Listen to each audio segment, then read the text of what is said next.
day, everyone. Welcome to the session, The Social Lottery, Beating the Odds to Boost Everyone's Resilience. I'm Marie Dupar from ODI and the Climate and Development Knowledge Network, CDKN.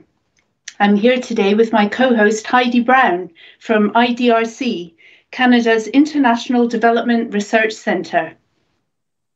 This session is about innovative ways to make climate change adaptation more gender responsive and socially inclusive so that everyone's climate risks are reduced and ultimately climate adaptation is more effective. Specifically, I'll show you the agenda for today. We're going to introduce a bit about CDKN and the Climate and Society serious fun game that we've developed and how you can use it. We'll have some reflections from the CDKN team on using the game as an engagement tool. That's with my colleagues Bedroshruti Sadukan, Maria Jose Pacha and Amanda April. Then my colleague Heidi will take the chair and moderate a panel discussion involving Sharmind Neil Ormi, Aditi Kapoor, Daniel Morchain and Margaret Angula, before closing with some remarks of her own.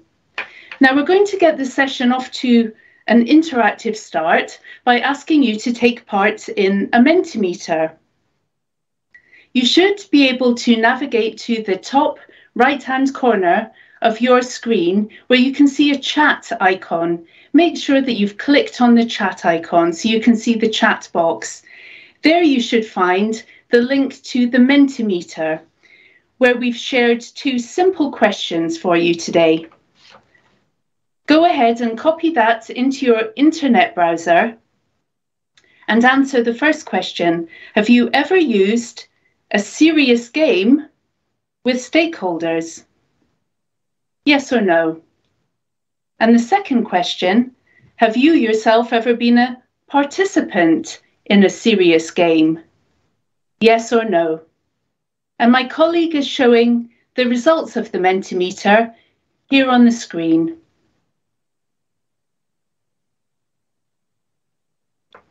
I'll give you a few moments to access the Mentimeter and answer the 2 simple questions.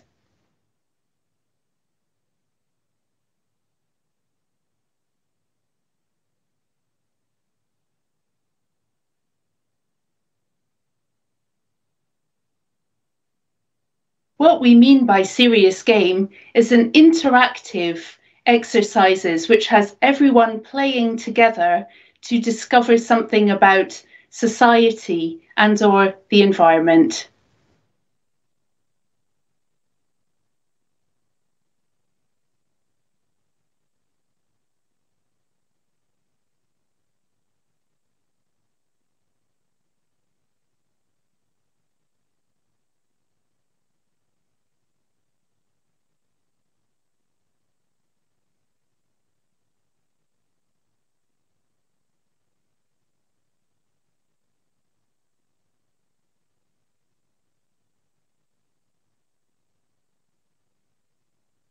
Once you've taken the first question, you should be able to go ahead and take the second one.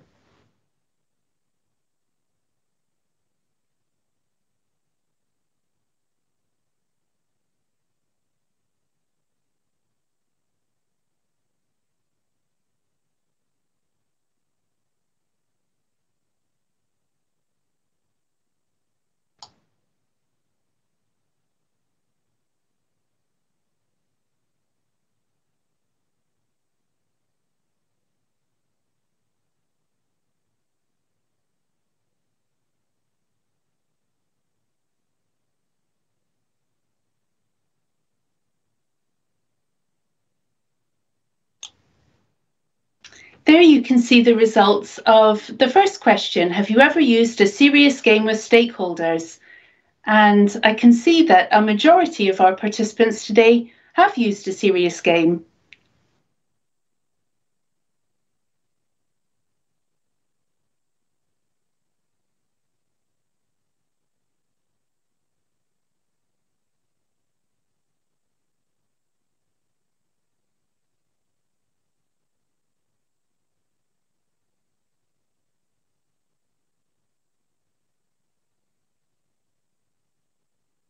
For our technical support colleagues, I wonder if we have answers to the second question.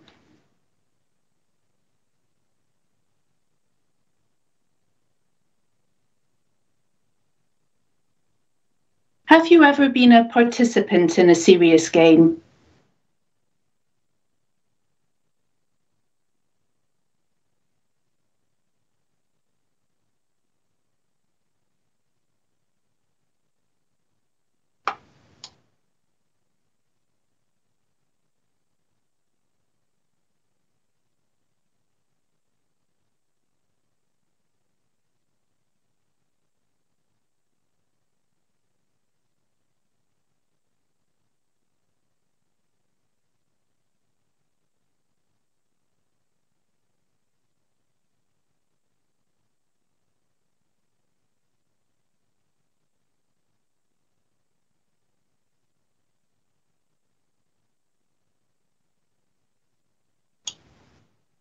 Okay, I think we'll go ahead and continue with the session now.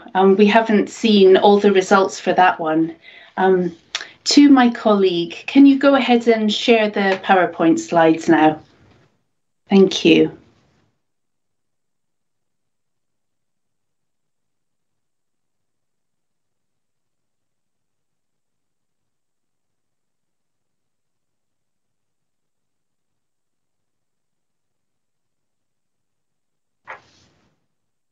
Okay, great. So you should be able to see my slides up on the screen now. Thank you for your patience.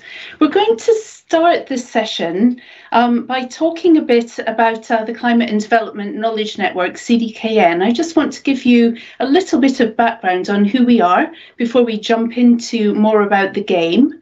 So Lisa, please could you advance a couple of slides until we see CDKN on the map? Thank you very much, that's perfect.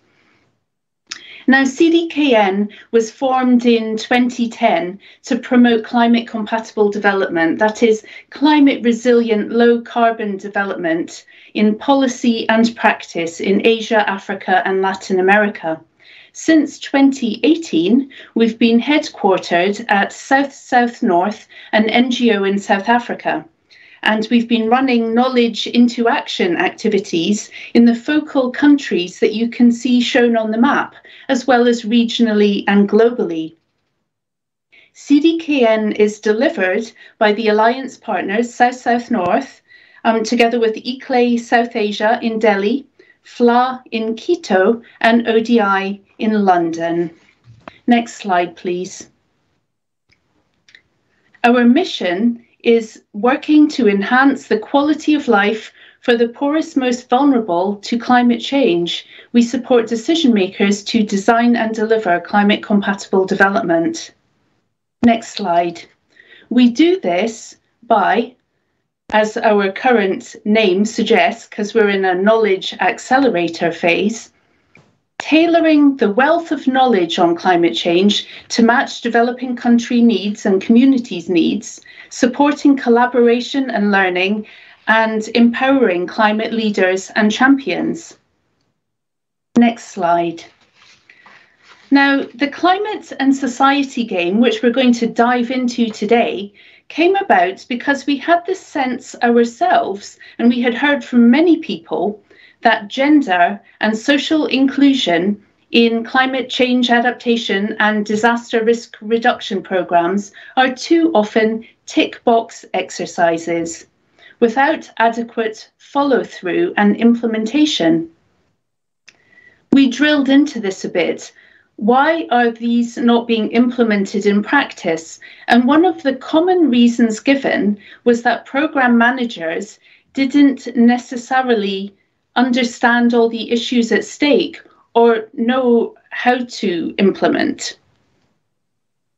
Therefore, we developed this game for participants to understand women's and girls' and other marginalised social groups' perspectives and needs in the context of climate resilient development and disaster risk reduction by walking in other people's shoes through a kind of interactive role play. And the purpose of the game is to help participants also, as well as augmenting their understanding, start to explore operational solutions. Next slide, please.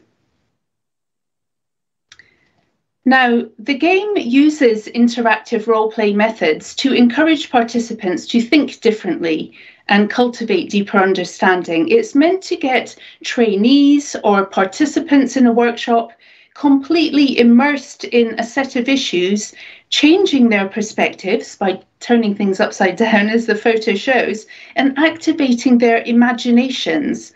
It's also designed specifically to stimulate peer-to-peer learning by exchange of experiences and insights within a player group. And now we would have very much liked to have played it with you face to face if Adaptation Futures had happened in person in Delhi as it was meant to. But sadly, we'll do the best we can by presenting it online instead. Now, there's a very important caveat about this game. It needs to be understood in a broader context. It absolutely does not substitute for hearing directly from different stakeholder groups about their needs and concerns in respect of climate change impacts and solutions. It has to be just one exercise in a diverse toolkit of training approaches and an entry point for discussions. Games should be used alongside direct engagement with stakeholders then, or if you're in a workshop setting where you can't be speaking to affected stakeholders directly, maybe testimonials from stakeholders via video or other means, and other sorts of educational tools. I'm going to introduce you in a moment to a character, an elderly lady called Shanti Devi, and we'll talk about her role in this game, but is no substitute for program managers going out into communities and speaking with people like Shanti Devi in real life. So this brings me to my next point. Next slide, please.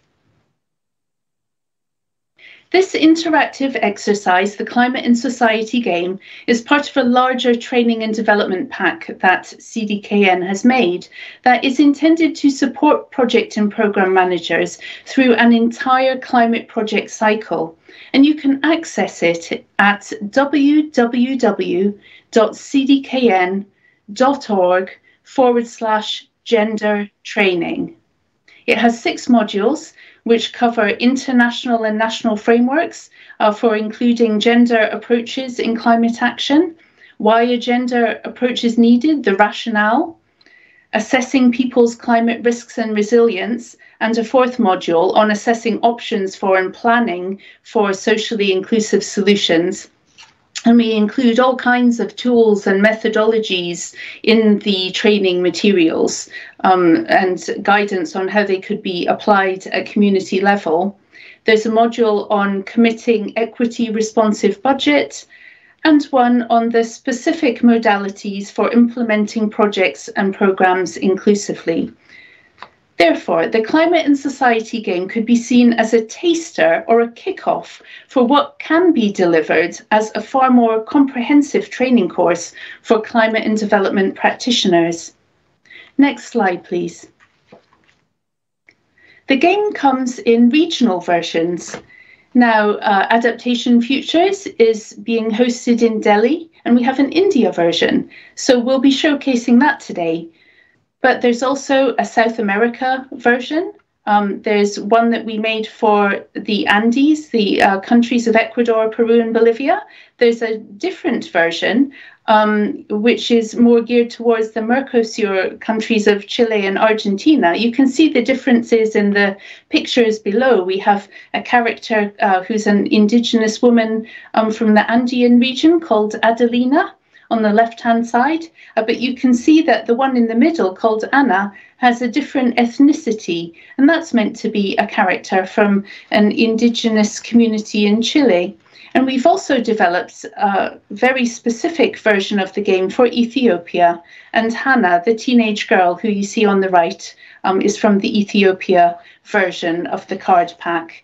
I would also like to acknowledge all of my colleagues in CDKN for helping to put together the region-specific card packs, and in particular for the India one we'll discuss today, Shruti Sadukan and Geeta Sandal, who really helped to mastermind those characters. Next slide, please. Now, how the game works. Players are first of all introduced to a fictional scenario. And I'm aware that as you look at the screen here in the virtual conference room, that text might be rather too small for you to read. So I'll just summarize it for you.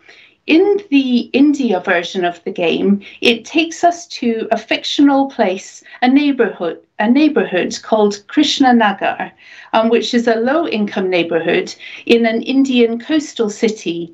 Here, climate change is frankly wreaking havoc. There is sea level rise with more frequent high waves or storm surges, bringing coastal flooding, but also intense rainfall is bursting the banks of the river that runs through the city and washes dirty water into the streets.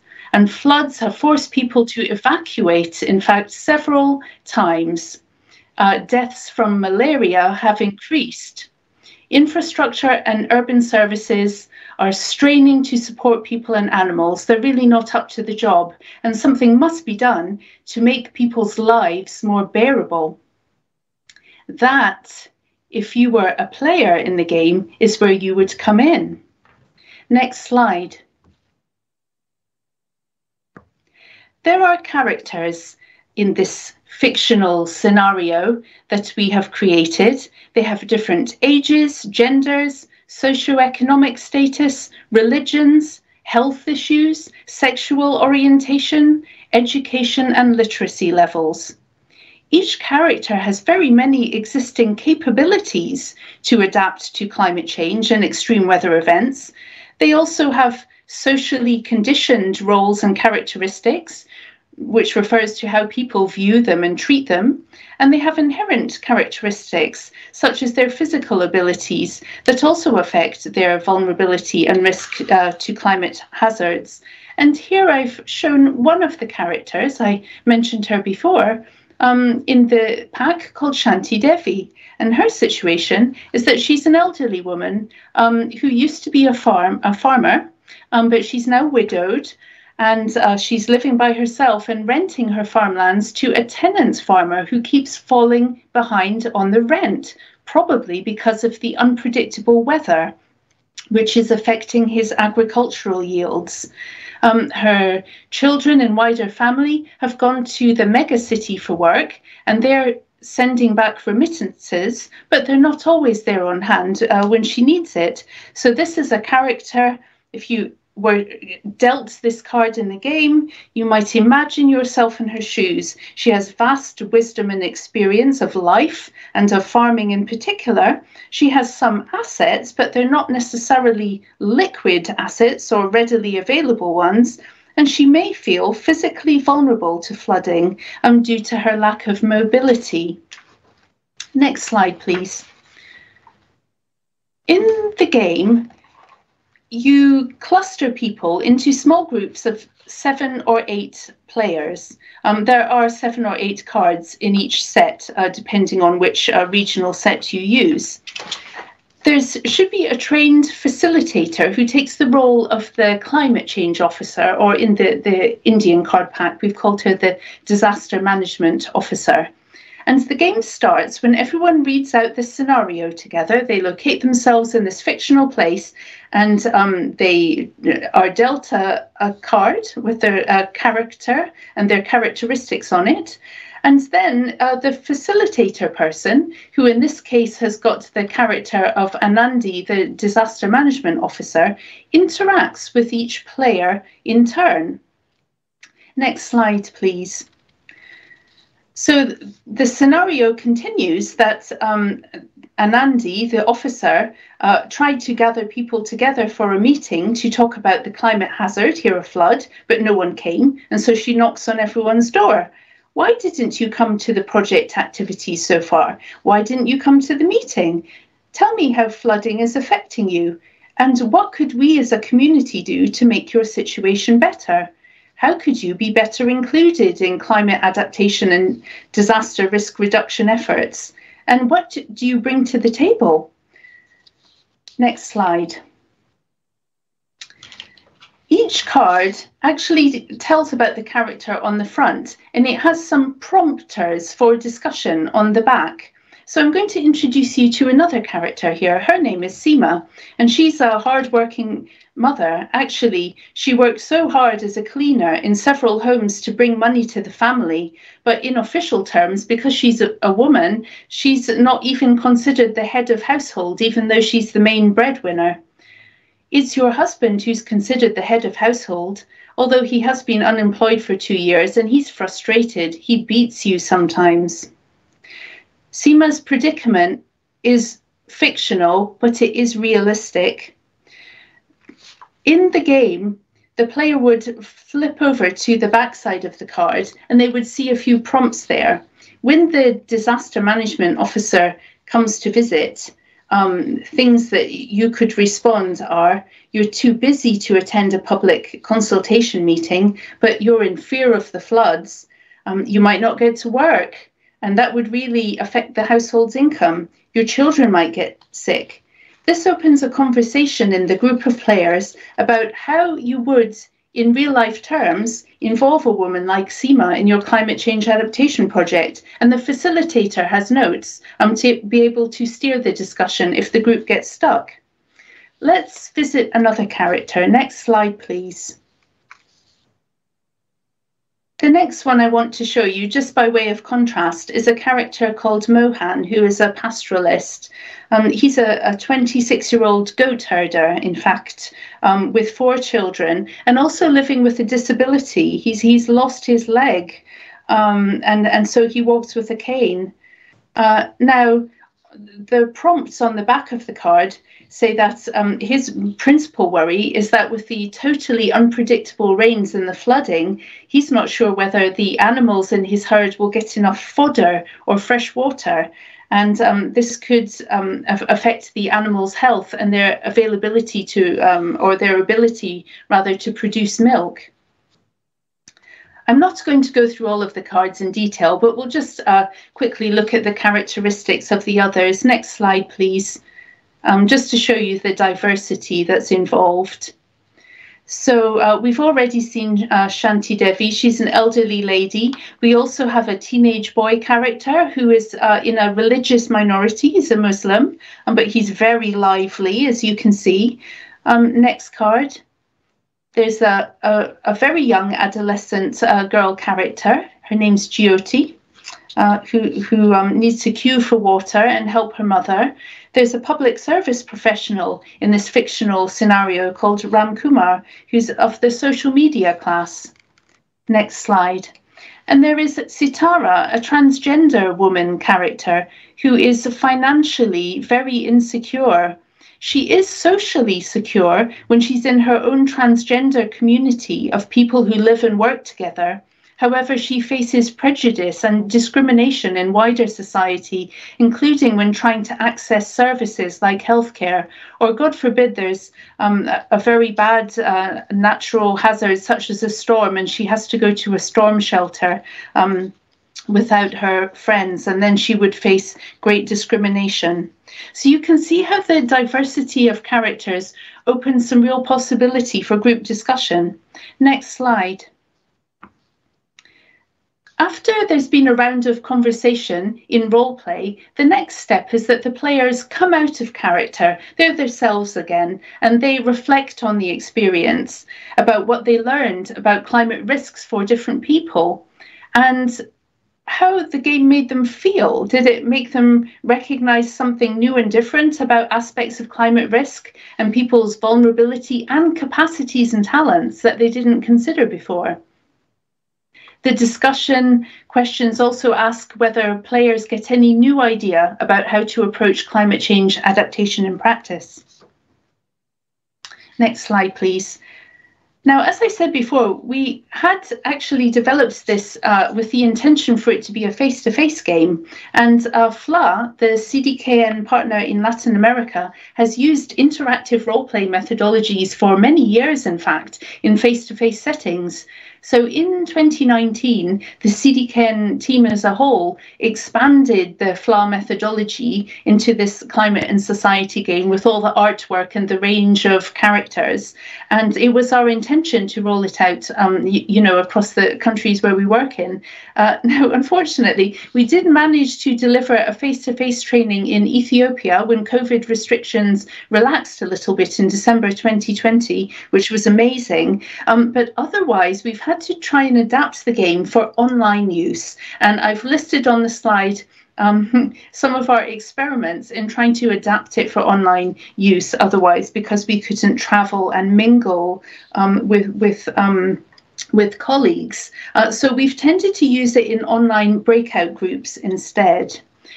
Next slide, please. The game does come with facilitators' notes and hyperlinks to all kinds of resources, and we're updating these guidance notes all the time. So please do email me if you would like to get a copy. And the idea is that, the guidelines, they give the facilitator prompts about operational ways of involving different groups of people in climate action, like women, young people, people with disabilities, or mobility and health issues, to kind of bring the conversation along. And ultimately, by providing this discussion platform, participants, we have found they really do draw on their experiences. And although the facilitator does have some kind of input, we've really found in the delivery of these games that participants are most of all learning from each other. I'm now going to give the floor to my CDKN colleagues, starting with Bedashruti Sadukan from ICLE South Asia, the CDKN Asia team, to talk about her experience as being a player, a facilitator, and how she found it worked in opening up climate adaptation conversations. Over to you, Shruti. Thanks, Mary.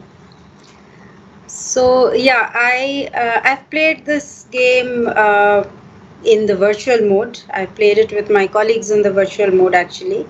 I had initially thought that maybe in the virtual mode it might be an issue because it was really quite designed for in-person interactions. But I think it works well even in the virtual mode, especially if you have people who are inclined to role play. I think it can be quite lively when you're doing it even in the virtual sessions. It's actually a useful tool, I think, to get people to start thinking about, the wide range of climate impacts that can happen, and particularly for different stakeholders. So it actually makes you think about what can happen.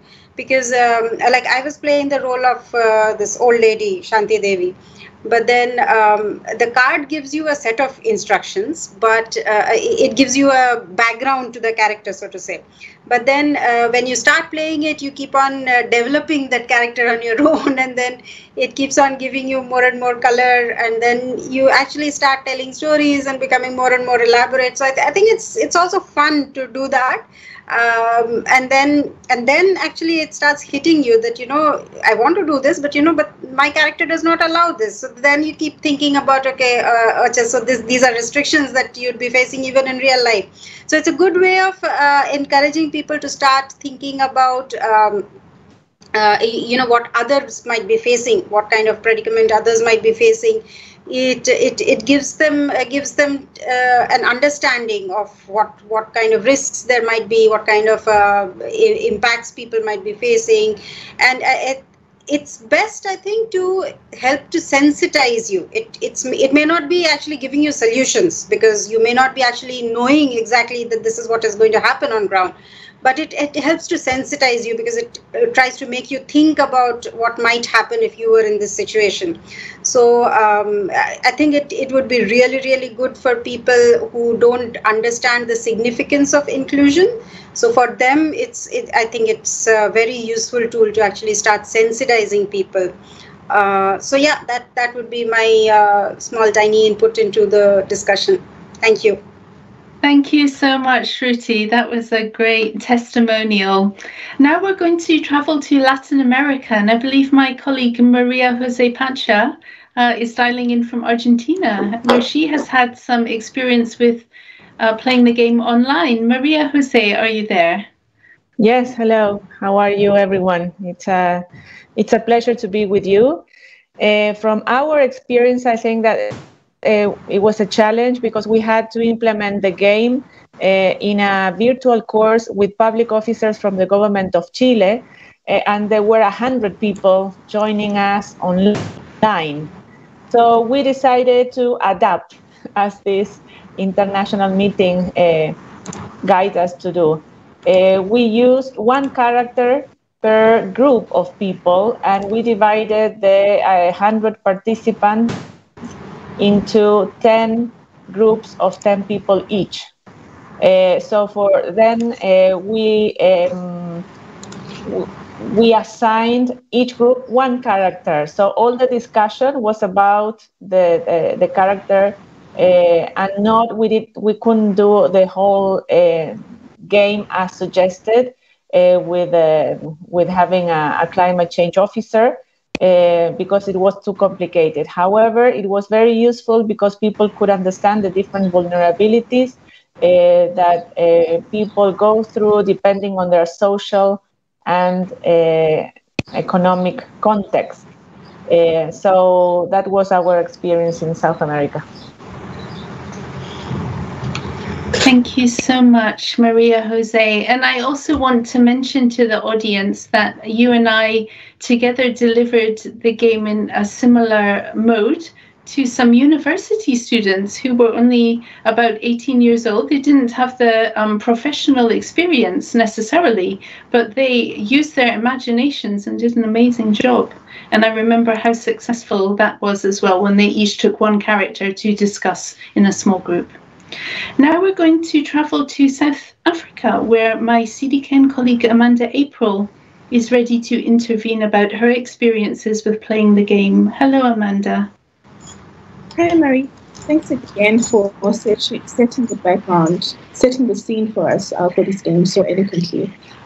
So my experience with the game was similar to Shruti's one. I played it with some colleagues at CDKN. And it was my first time experiencing the game during that session. And it was an online session as well. And I found it very, very interesting and useful. And as Mary mentioned during her presentation, it's very difficult to understand people's realities if you are not from that community, or you don't have similar backgrounds or face similar challenges.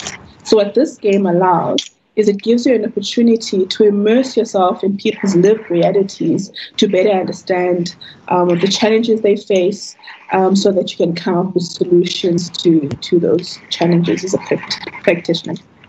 So I played the character, I played the Ethiopian game with my colleagues, Ethiopian version. And the character that I played was that of a teenage boy student called Nigesh, who is also a typical teenage boy. He's 16. He enjoys playing football with his friends and climbing trees and things like that. And some of the issues which came up as we were unpacking his context were the impact that the effects of climate change are having on his ability to perform well at school. He's no longer performing well at school. And as we all know, for the largest part, or in general rather, teenage boys tend to eat more than girls of similar age. So we look, and the reason why he's not performing so well at school, we found, was because of some of the household challenges that he's facing at home, such as food insecurities due to the inability of his family to provide as a result of irregular weather patterns. So those were some of the things that were not on the card, but as you unpack the character's context, and you have a better understanding of where they are, their context, where they come from, some of the challenges they face. You get to understand, you fully understand how you immerse yourself in their reality, and you get a better understanding of how you can actually contribute to them as a practitioner and as a researcher. So it was great, even online as well. And I would love to play it in person when an opportunity arises. Thank you so much, Amanda. Thank you for your insights there. I'm just going to take a pause now before handing over to my colleague Heidi to say, for all of you who are watching on the platform, please do put your questions and comments for the speakers into the chat box. As I said, you just need to navigate up to the top right-hand corner of your screen, click on the chat icon, and the box should open up there. And we'd really love to respond to any questions or comments that you have, but please go ahead and pop them in there. I think that brings this part of the presentation to a close.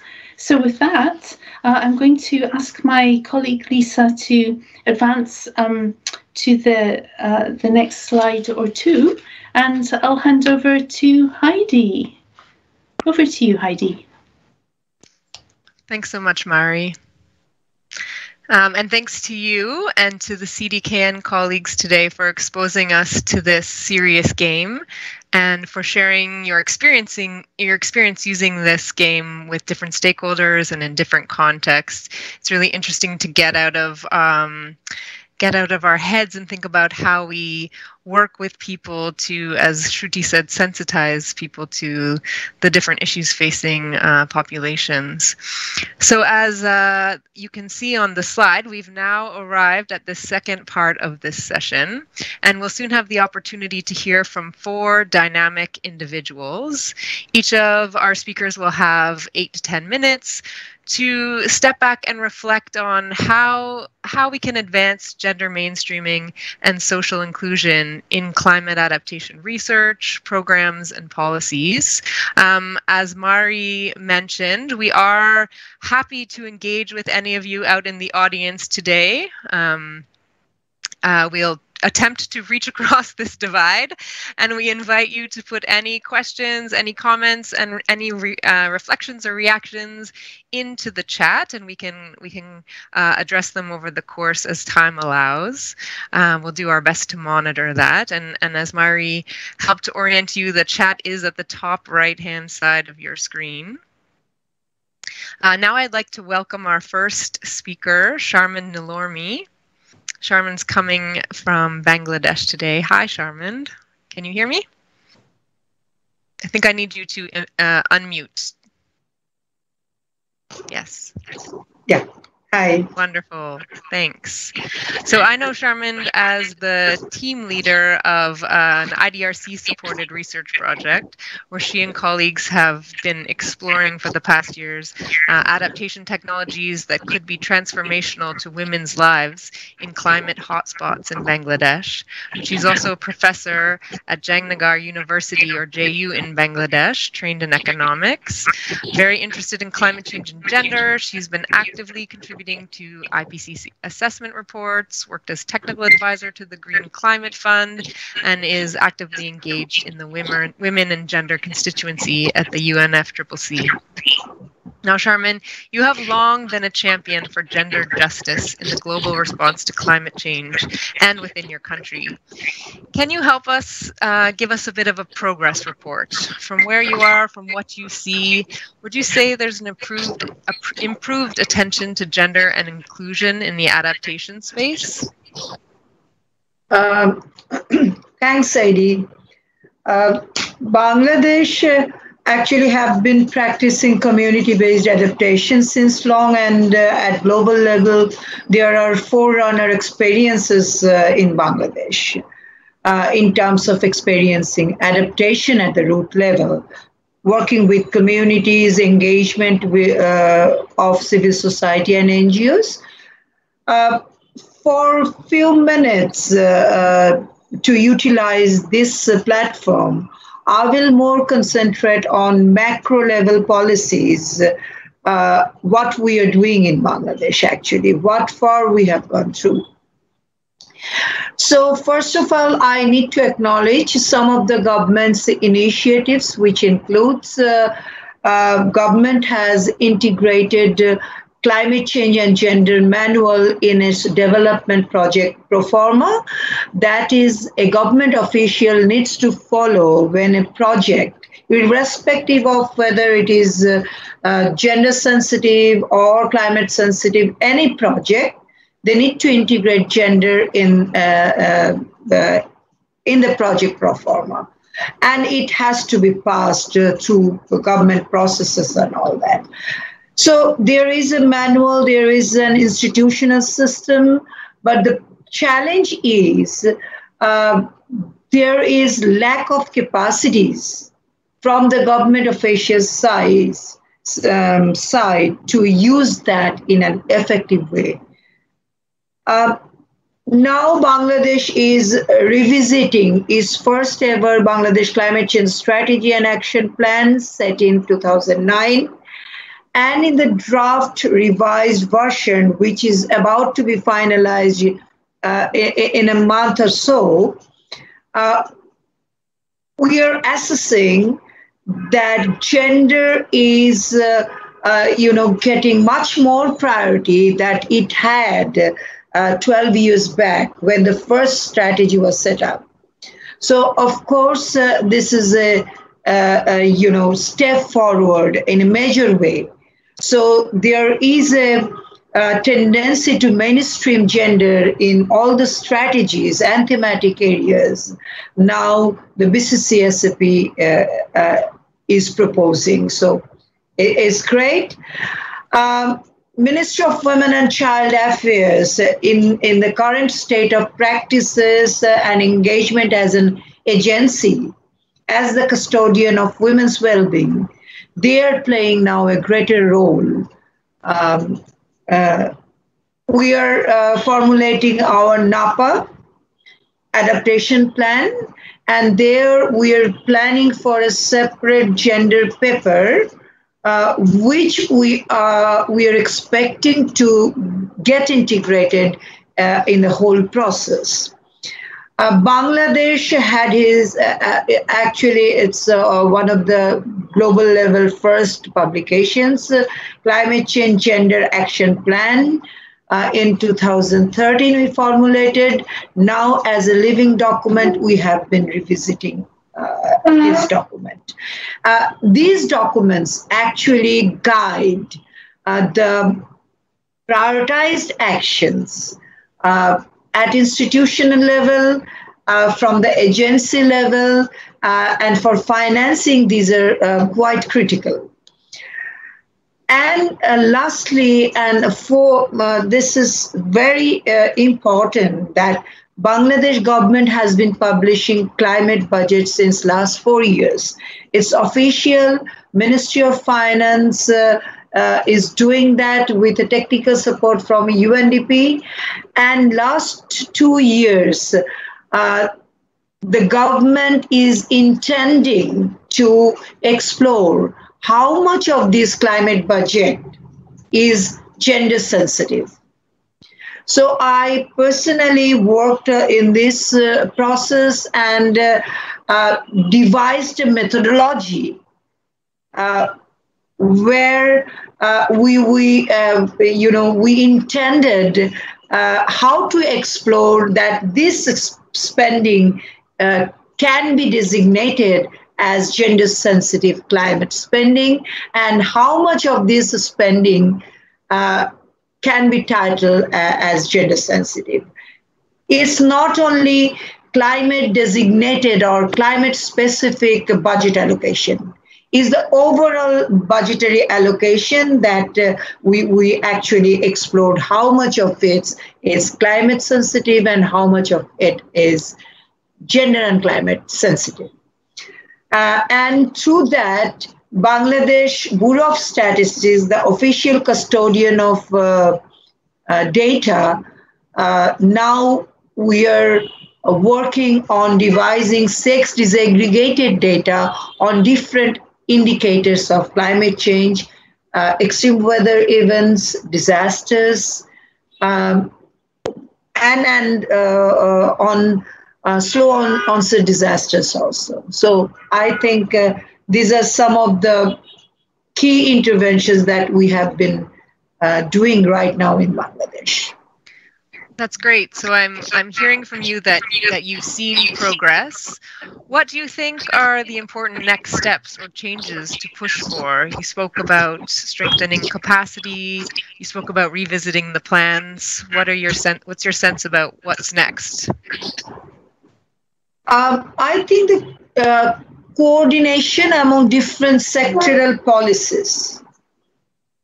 That's a major challenge.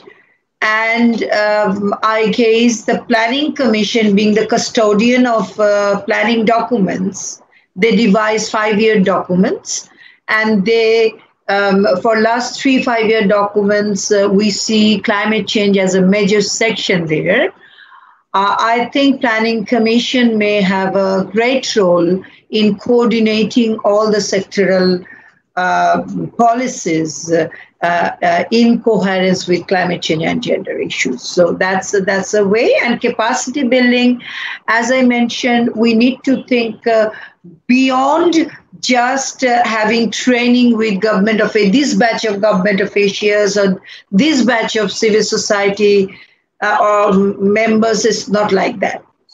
Rather, starting from, I would suggest inclusion of climate change issues as appropriate in school textbook board, school textbook syllabus, so that our young population can get the awareness and they can be agents for social changes. And for capacity building, I guess we need to concentrate on those people set in departments, not in the ministries, but these departments are under ministries. But the advantage of being an official in the departments they are not getting transferred on a regular basis. So there the institutional capacities lie. So I really need to focus on keeping the institutional memories with capacity buildings. And we have a parliamentary committee on Ministry of Environment and Climate Change. And I think it's critical to get engaged and get them updated on climate change gender issues. For example, international communication, national communications. We need to update them on a regular basis. Great. And, I know you and colleagues are working on this action research project now in Bangladesh. Can you give us a quick real-life example of how you're trying to bring greater coordination or strengthen capacity through your project? Look, there are many publications and research on the ground. You can see those are published and unpublished in Bangladesh in climate change hotspot. But we are doing here from a feminist perspective, and we really dig into quantitative data as well. Here, our action research is making difference because we had a baseline, and now we are looking after the intervention which technologies are gender sensitive, socially appropriate, economically effective. And to become economic effective, what policy drives can be set in through government's policies and intervention? What are the taxes policies to have a low cost technology? How women can access those technologies, how to train them to use those technologies, and what are the replicability potential for those technologies, which can change, make a transformational change in their lives. And we try to make them aware through community radios and other medias. We are getting engaged with our parliament members, visiting that, take them to that hotspots, meeting with community women and men, and so on and so forth. So, yeah, we are crunching sex disaggregated data. We try to investigate how far we are going from our baseline after the intervention. And we really link those data to Bureau of Statistics and other policymakers. Thanks, Charmin. It sounds like the project is both building the evidence base, but also allowing the policymakers to be sensitized by directly engaging with communities. Yeah, thanks. So much more we could discuss about your experience in Bangladesh, but we're going to turn it now to and welcome our next speaker, Aditi Kapoor. Welcome, Aditi. I'll invite you to unmute. Yeah, good. Hi, and thank you very much for having me here. Thanks to the organizers, thanks to the organizers of Adaptation Futures. And very, very interesting game and discussions. I think I'm going to link up to that as we go along. Tell me, what is it that you would like to do? Wonderful. Now, Aditi, I'll just briefly introduce you. You're the founder trustee of Alternative Futures, a research group based in New Delhi. And you also consult with the Red Cross Red Crescent Climate Center, headquartered in the Netherlands. And we look forward to you bringing your experience in the humanitarian sector into our discussion today. So my first question for you is, how do we do that work of building understanding that adaptation, interventions, and actions, whether they be policies, programs, strategies, that they cannot be blind to the fact that the climate crisis and climate-related disasters and actions to respond to both of these affect different people in different ways? How can we build that understanding? We've had the example of the serious game. Can you share some of your experience? Yeah, sure. So I think there are multiple ways of doing this. We know we do it through meetings, through capacity building processes, which includes the serious games, which we also at the Climate Center, do a lot. We initiated many of those. There are, of course, legal changes, behavioral change campaigns, budgets, financial investments. So a whole lot of things that are needed to really build understanding among different stakeholders on adaptation actions or policy programs and strategies. But at the same time, let me say at the outset that, we still have a long, long way to go. Let me just give you one or two examples. Let's look at seminars and conferences and begin really from the top, the global processes, for instance. So in the UNFCCC, we have the Women and Gender Constituency, and Mr. Charmin is associated with that, and I myself have won an award from there. It's doing excellent work. I've been part of it. At the ANCDRR, the Sendai Framework, the ministerial conferences that happen. So the ANCDRR is the Asian Ministerial Conference on Disaster Risk Reduction. There is a stakeholder group for gender and women's issues, first constituted in 2012. And so, part of the ISDR Asia Partnership. So that's, that's been very active in trying to bring in the gender component in it. In the Sustainable Development Goals, we have the gender equality goal, but of course, gender is something that needs to be part of every goal. I think that's something that we missed.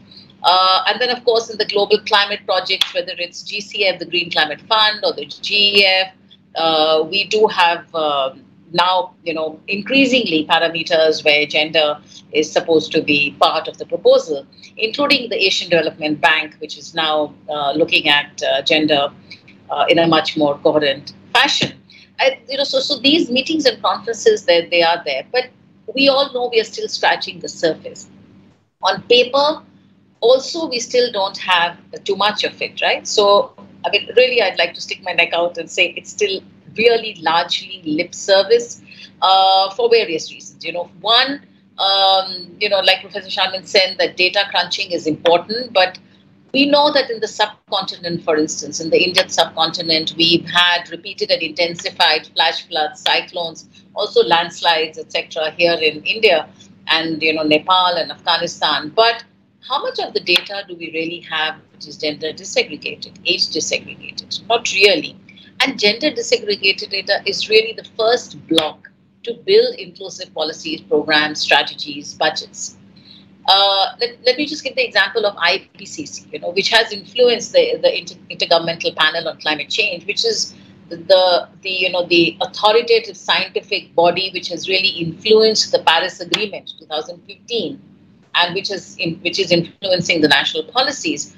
It actually adopted a gender policy in 2020, and there are surveys to show that how gender biased the whole IPCC process has really been. So I think that that even though the IPCC report AR4, the assessment report 2004, did say that women are impacted differently by climate change, and their adaptation capacities are different. So obviously, I think there's a long way to go. I think capacity building is something that's more at the national level.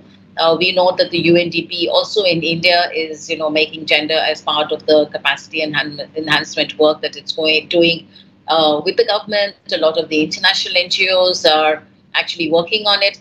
But the capacity enhancement doesn't necessarily bring about a mindset shift, which is what is really needed. So, for instance, a lot of the policymakers and practitioners may add gender here and there, but that may not shift the power balance. It often doesn't shift the power balance. So, to give one example, for instance, maintenance of solar cells and renewable energy doesn't empower women.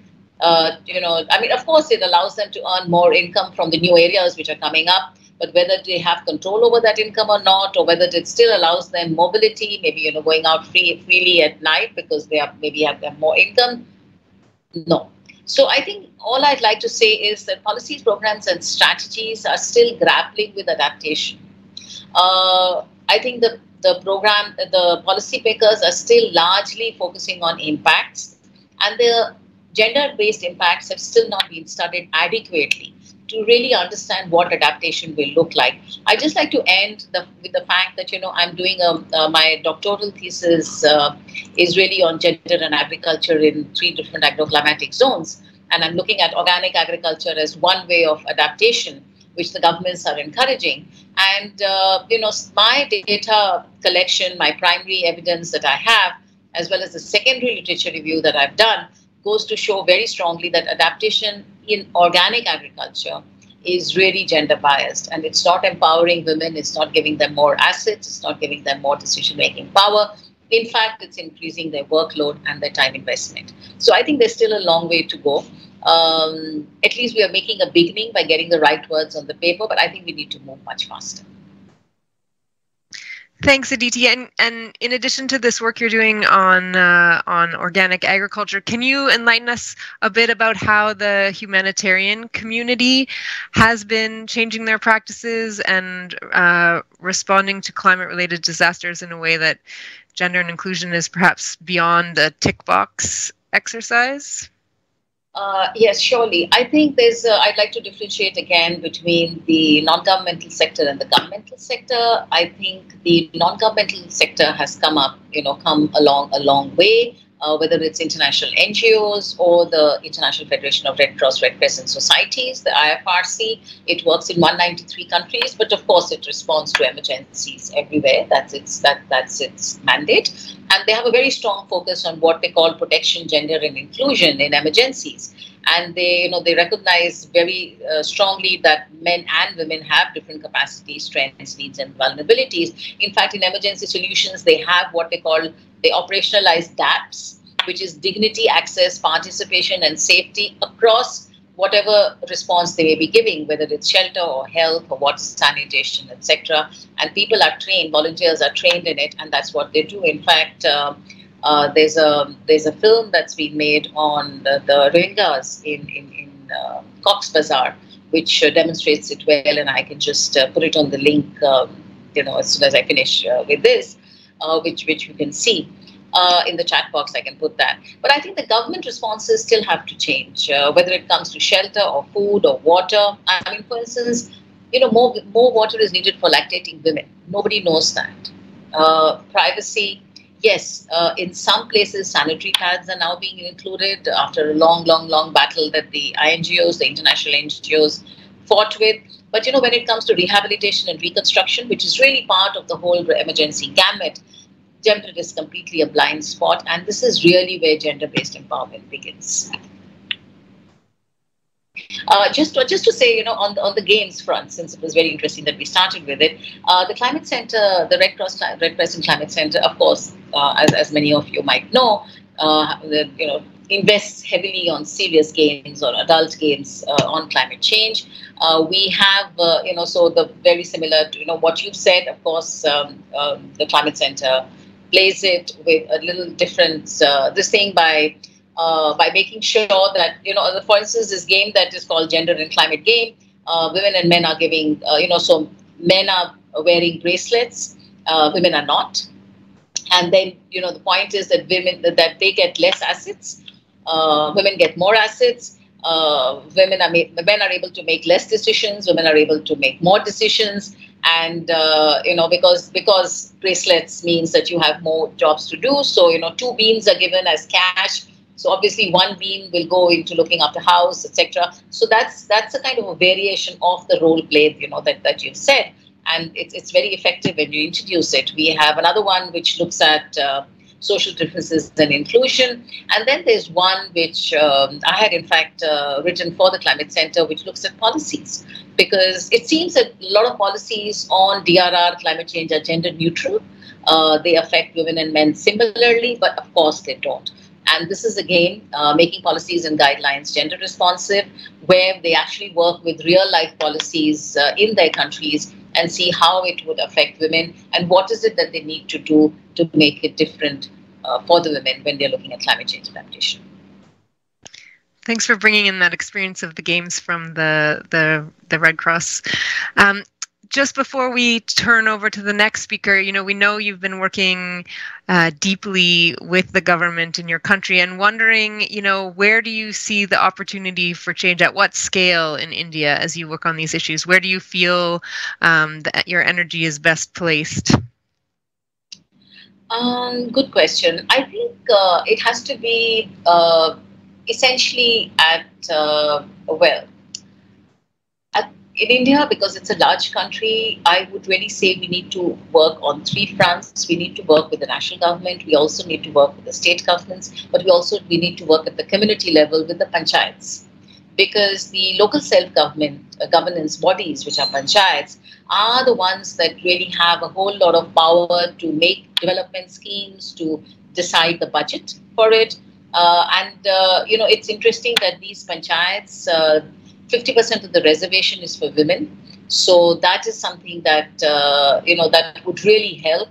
For instance, the work that I've been doing with the Federation over the last 5 years, in Himachal Pradesh, the state of Himachal Pradesh, where there was a lot of landslide that was happening because we all know that rain is intensifying, and the forest fires used to happen in summer, because a lot of the elected people, representatives of women, that's something that really concerned them, because they used to get their firewood from there, their feed from there, etc.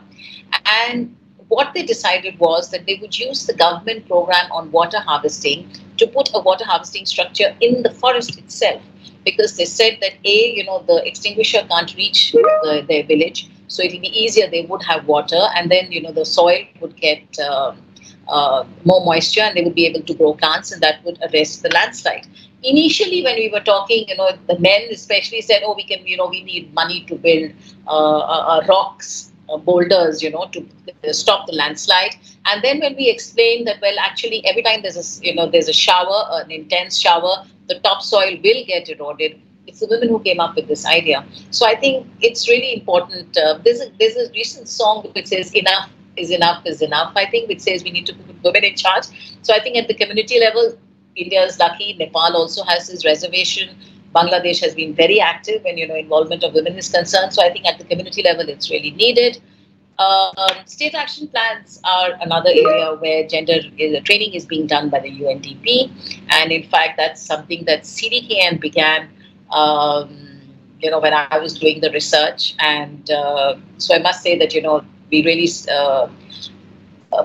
really kind of insisted with the government, the national government, to say that gender is completely missing from these climate plans, and that's when the whole process started. And then we produced training kits, etc., policy briefs, and now it's part of the training that's happening with all the state governments. So I think that's something that's really important. One last point that I'd really like to make is that A lot of the focus still is on mitigation. Yeah, so we look at clean cooking fuel, for instance. But that's really not adaptation. Adaptation is still very much part of development plans. And so in agriculture, for instance, the government subsidy still goes to the landowners' bank accounts, which means that mostly men get the money for the agriculture. And even though there's a separate campaign which is trying to link women to the banking system through the Jan Dhan flagship program of the government, where it really matters, where women are the ones who are really tilling the land, giving in much more time and investment into the farming, also tilling some of the more difficult lands, not getting access to extension workers, still the subsidy goes to the bank accounts of the landowners. So I think there's a lot that still needs to be done at the national level. So difficult to say at which, it's difficult to choose. I think we need to have a multi-pronged approach and just, have, badger everywhere to really change things. Thank you, Aditi. Thank you so much for sharing your experience and your work. We're going to move to our next speaker. Welcome, Daniel Morchain. Can you unmute your mic and join us? Great. Hi, Daniel. Hi, Heidi. Thanks for inviting me. Great to be here. Great. Just a quick introduction. Daniel Morchain is policy advisor with IISD's Resilience Program, and he's leading the national adaptation planning processes in both Colombia and Peru through the NAP Global Network. That's a brief introduction. Daniel, this issue of this discussion about games, using serious games, this is not something that you shy away from using. You use lots of interactive approaches to engage people, to help understand intersectional dimensions of climate vulnerability. Can you tell us about some other tools or activities that you find are effective, working with stakeholders and trying to bring them around to thinking about issues of gender and inclusion? Sure. Thanks, Heidi, and congratulations on the game that you showed before, the Mairi showed before. That was really great, and it's so nice that you have done these different versions. And really, I think that's an important part of it. That whatever is done in this kind of category of engagement, it has to be very not only meaningful but also ring true to the people that are playing the game or are engaging in this activity. And to come to your point, I think for me the first thing to think about is why would we have these interactive approaches, these games, these activities, which often are seen as a bit of taking a break, from the serious stuff. Let's just relax a little bit. Let's do this. And then we go back to the important part of the agenda of our session, of our conference, And I think seeing it like that is a challenge, and it's something that we have to really kind of go against, because I think in these kind of interactions is where we get deeper. We go deeper at the goal of flattening knowledge hierarchies, which for me is one of the biggest problems that exist when it comes to making adaptation just and effective. We have to really break those barriers that identify some knowledges as more relevant. And these knowledges, of course, are the more established knowledges, at least in Western society. So really a push against that has to happen. To welcome this knowledge. That's one point. But the other thing is to get through to people. I find that through these activities, through these games, through this engagement, in my personal experience, I get through to people so much more, than if I just present a paper or a set of slides. It's just from 0 to 100. I mean, imagine if I start any conversation saying, well, the approach we took for mainstreaming our process was based on a theoretical framework that was tested. It comes from 1974, Dawson and Martin. And, that's all good and great, but how different would it be if I start, well, think about and maybe tell me about a piece of advice that one of your grandparents gave you and that you use on your everyday life. Maybe that just sets the scene so differently. And I think it helps a lot more the latter, to have a meaningful discussion, and also to eliminate that that idea of I am sitting or I'm standing at this podium and you're here just on a listening mode. So, you know, experiential learning for me, it really teaches us that we have those as many tools inside as there are outside. And that notion that not everything that is to be learned has to come from a peer-reviewed journal article. And I have nothing against those. Those are a fantastic and important element of doing adaptation and doing climate action right. But they're not the only ones. And we are going too much in that direction at the expense of you know, I'm gonna just say lived experience to try to kind of like put it in one sentence, no? So a couple of things I'll tell you that I've experimented with. One is the theater, can be called the theater of the oppressed or participatory theater, and really in those kind of occasions, I really felt people really being touched by the engagement and by the fact that they were part of it. Because in participatory theater, as the name suggests, you know, people join the play and change the narrative of the play through their engagement. And that helps, even though, of course, it's a very fictional space, as is any conference, really, it gives people an opportunity to kind of change and, you know, change the narrative and imagine different futures, imagine different ways of moving forward, you know, and so that's one example. Another one we did recently that I found really touching was we had a panel, but instead of asking questions, so basically what I said is like, tell me about a song that reminds you of your childhood, and then link that to the idea that we were talking about in the session, which was around racial and environmental justice. So through the music, they managed to, I think, convey not only within themselves to think differently about how to answer this question, because now you've listened to, I don't know, whatever, Joni Mitchell's Who Knows What song, and then you're just going to be kind of commenting after that. So you already come from that place, no? But also people connected a lot more to it. And the one thing I'll say to wrap it up is that, you know, I wanted to do some of these sessions, something like this at COP, at the upcoming COP, whether virtual, whether in person, okay, that's to be seen. But I wanted to do this kind of engagement because I think more than anyone, you know, people who are having this kind of high-level positions of decision-making, of authority, they also need to connect to this kind of spaces and be humble enough to say, you know what, I'm willing to do that. But the pushback I've got from left, right, and center, no, COP is not the place for that. COP is a serious place. COP is, and of course, they won't say COP is a serious place, you know, but they'll suggest this is too serious to suddenly have a theater or have an improvisation space. And that frustrates me because, no, that's precisely what we have to do. That's precisely the kind of change that we have to bring to this place. And if a decision maker from country X is not comfortable with it, well, let them be uncomfortable, you know? Let them be uncomfortable for a while, because a lot of other people have been uncomfortable for decades and remain uncomfortable because they don't have a space in the way that knowledge is understood, knowledge is prioritized, and the kind of process of doing adaptation takes place. So we have to make some people uncomfortable, I think. I think that's such an important point, and I'm really interested in, you know, how you make people uncomfortable and make progress. You know, because talking about these issues is also about building trust, and so you don't want to make them so uncomfortable that they just shut down. You still need to find some way to connect and to respect and to engage them. And I wonder if you might talk about your work with governments through the work that you're doing with the NAP Global Network, and how you really cultivate that motivation or inspiration or connection that helps people to give real consideration to gender and social inclusion within their plans and policies. Yeah.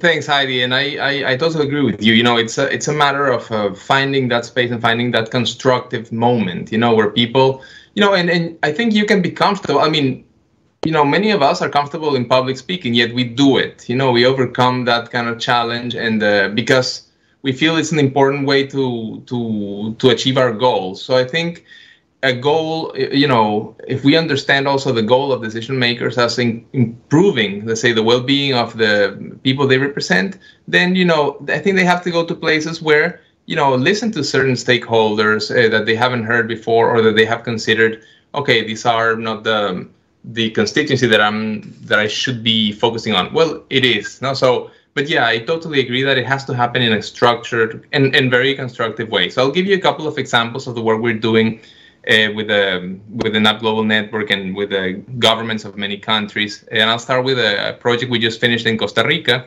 It was called the Next Season. And what we did in that project was basically give 8 local artists, a residency in 4 different research centers in the country that are working on climate-related issues.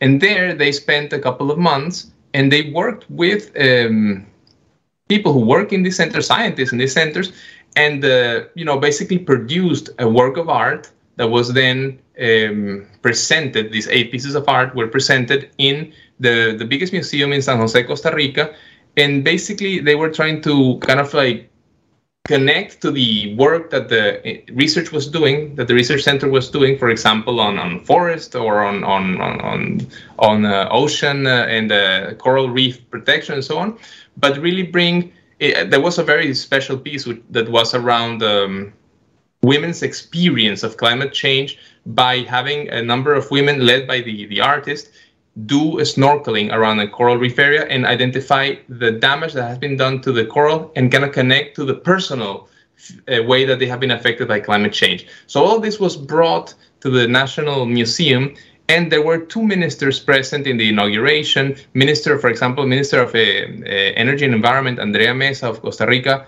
You know, she's been incredibly supportive of this and saying, you know, what happened, we need to do more of this, because in her words, this connects the heart with the brain, and that informs the policies and strategies that Costa Rica is putting forward on climate action. So that's one example. Another one is a piece of work we're doing with a social enterprise called Lensational. This one is in Ghana and Kenya. Through participatory photography, we are working with a number of women who are basically storytelling through their photos their experience on climate adaptation. That's a project that's ongoing. That's just something also very powerful to, hopefully with this, use this as a vehicle to inform the understanding of public in general, but also of decision makers, in the fact that, you know, it's so important through that image for people and decision makers to understand the impact that climate change is having on different populations. I think sometimes, well, you know, they can be very powerful, these images. And if I have time, just to give a couple more, just briefly, I'll mention one from Bangladesh that we've been hearing now. But in Bangladesh, we work with participatory scenario development with decision makers who, you know, first were quite hesitant. Oh, what are we doing here? This is develop participatory scenarios. These are just like fictional stuff. But you know, through the second or third session, they understood how really kind of broadening the understanding of what different futures might be and what implications exist for each future. And even though they might seem kind of a bit of a fictional exercise, then you can understand, in order to avoid moving in the direction of that particular scenario, this is the kind of thing that we have to be thinking about to avoid such injustices that might happen under that scenario. So it kind of like, it does connect very importantly. And Heidi, just to close it, I've been living in Canada for about a year and a half now. And one of the things that I've noticed here that I found very, very interesting and touching is that often when there's a meeting, it is introduced as we are in unceded territory of the indigenous people who live there originally. And I think that recognition is so important. But, you know, it always, this kind of, I'm going to call it gesture, for lack of a better word, but maybe there's a better word for it. You know, how deep do they go? I think what really is important in thinking also of this kind of methodologies and games we're talking about and participation is how deep and how much that kind of action, that kind of gesture really drives change in one direction. So, you know, how much does that really go to not only recognize the unceded territory, but try to redress certain issues? Or in Peru, you know, the Indigenous Climate Platform has been established, a tremendous step in order to bring Indigenous peoples closer to the decision-making space of adaptation and climate action in general. But, you know, how much mandate, how much funding is going to support this platform and to really make them influential, you know? So that gesture, again, has to be accompanied with in my opinion, in any case, with mandate, with funding, with resources, so that they are meaningful and long-lasting. You know? So yeah, that's for me. That's where you kind of put the money where the mouth is. That is really kind of the bottom line in the end. Yes. Thanks, Daniel. I'm sorry to cut you short. Thank you for sharing your experiences from actually around the world. And speaking of sharing experiences, we are going to turn to our last speaker. Thanks, Daniel. We're going to change to our last speaker, Margaret Angula, joining us today from Namibia. I think we have around 10 minutes left just to wrap up our session and to hear from you, Margaret. Just to introduce, Margaret is a senior lecturer, applied researcher, and environmental geographer from the University of Namibia. She's been working on climate change adaptation projects where she serves as a gender and climate change and governance knowledge for action expert. Margaret, can you unmute your microphone and join? Great, I see you now. Margaret, you've worked extensively to support climate action in Namibia and with government stakeholders as well. How have you brought issues of gender and inclusion into the work with the government? What success have you had? Can you share with us today? Okay, I'll start with the how first. With my knowledge of international and national climate change policy, I first looked at how gender, what provisions of gender are there. So because with government officials, you need to, in order for you to engage with them successfully, you need to understand their mandate because they stick to what they are mandated to do. So I first looked in our National Climate Change Policy Strategy and Action Plan, and I realized that our Ministry of Gender Equality, Poverty, Eradication and Social Welfare, it already had that provision. There was a provision in the policy that the ministry is expected to implement that policy as well.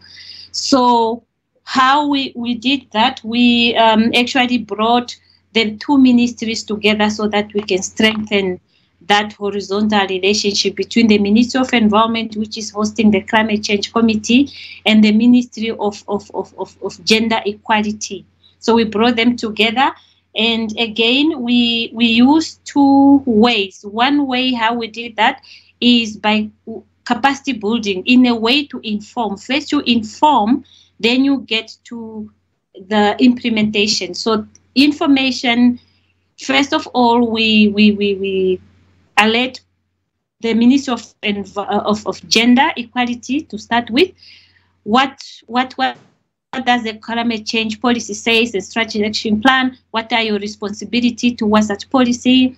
And then what are the vulnerability assessment for the country says? What does the global warming of 1.5, 2.0 mean for Namibia? So what, and then we use a tool called vulnerability risk assessment, which Daniel introduced to us during our previous work when we partnered with them. So Daniel introduced this tool called vulnerability risk assessment, which you can do in a workshop setting. So we use that tool to train the Ministry of Gender to use this tool, how they can bring the climate change into their work. Because through the Ministry of Gender, they are already having what they call community empowerment, empowering women and vulnerable men through income generating activity. And we thought that is in alignment with climate resilient development that we are advocating for. So we use that entry point. And because it's done at different levels, at national levels, that's what we did. But we also realized that the main decision makers are politicians. So we went to the Parliament. We have different parliamentarian committees in Namibia. So the Parliamentarian Standing Committee on Natural Resources and the Parliamentarian National Committee on Economics and Public Administration. We engaged them. We gave them climate change short courses. We had a whole day session on gender and social differentiation. So we actually call it climate justice, gender and social differentiation. We use the similar tool, the game which was introduced, because in our previous international project, we were trained by Red Cross, Red Crescent Climate Center how to use the game called Gender Walk. It's quite similar to what was presented. So we used that one. We had to do it online also because there was a lockdown that we had to move the short courses online. We had to do it online. That's national level. Local and sub-national level, local level, we engage that level. The both climate change and gender, those two, climate resilient development, the governance and everything, we had to really strengthen from scratch. So again, capacity building, and with implementation, we try to come up with what we call gender responsive climate resilient pathway for each region in Namibia. That is subnational. And then at local level, we have committees that are tasked to discuss development for local level. So at that level, we trained them on their overall responsibility as a committee given to them by government. Then we brought in climate change and gender.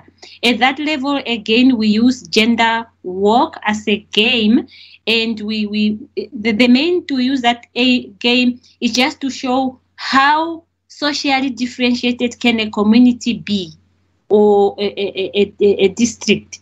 And why is it important for you to consider this differentiation when you are making decision or when you are allocating developmental projects to the community, and how you can do that. And we have actually, we were given a small grant within some of the project that we are having. So we allocated small grants. We formed a community community level groups comprised with minority and marginalized group and women, so that we can show them how you can allocate a community project in a socially differentiated way. So we have done it from politician, parliament, national level, all the way to local level, demonstrating how that can be. Thank you. In a summarized way, that's how we did it in Namibia. Thanks, Margaret. And I'm sorry to cut you short. We're coming to the end of our time here, but I wondered if you could quickly tell us what gives you hope. You know, do you have an example that you can share where you've seen, you know, sort of a light go off, or someone change their perspective that you've been working with, some way you feel like your activities have reached people and perhaps their actions have made a difference for women or other marginalized groups within Namibia? Yeah, I see there's hope because at policy level, the environment is already there. We have a Ministry of Gender, we have a standing committee on gender equality, etc. But I would say with the Ministry of Environment and Tourism, because through this work, I am now the gender focal point for Namibia, both for the UNFCCC, and also whenever there is work from IPCC or wherever, I'm always invited to make sure that gender and social differentiation is addressed. And there is hope because there is that recognition where the ministry staff, when they know that we don't know how to implement gender, we don't know how to, so they always invite me, or they always seek advice from me. So that means that we have changed mindsets, and definitely there is hope. Thank you. I'm glad to hear that you're there, that the door isn't closed, that the hope is that you're invited and engaged. Thanks for joining us today. We said we would go back to the audience to see if there was any questions or comments, but I understand that that people have been listening, but perhaps they haven't had any questions at this point. If you do have questions about any of these games, about any of these approaches or experience that we've shared today, please do get in touch. Happy to hear from you, happy to share further on this conversation. I really want to thank everybody on this in this group for sharing your experiences today, for joining and making this session so rich. It's, you know, what I heard is it's really about shaking people a bit out of their meeting mode, out of their business as usual, connecting with people's hearts and minds. Actually just making the link with their work, their lives, and what their mandate is as an institution, or what their aspirations are even in the work they do to serve people in their countries or communities. So thanks for sharing these experiences today, and hopefully we've inspired others to take some of these approaches forward in their work. Thanks to our Terry colleagues for your work behind the scenes to make this session happen, and I wish all of you online with us today a good rest of your conference. Thank you. Bye now. Okay. Thank you. Thank you. Bye.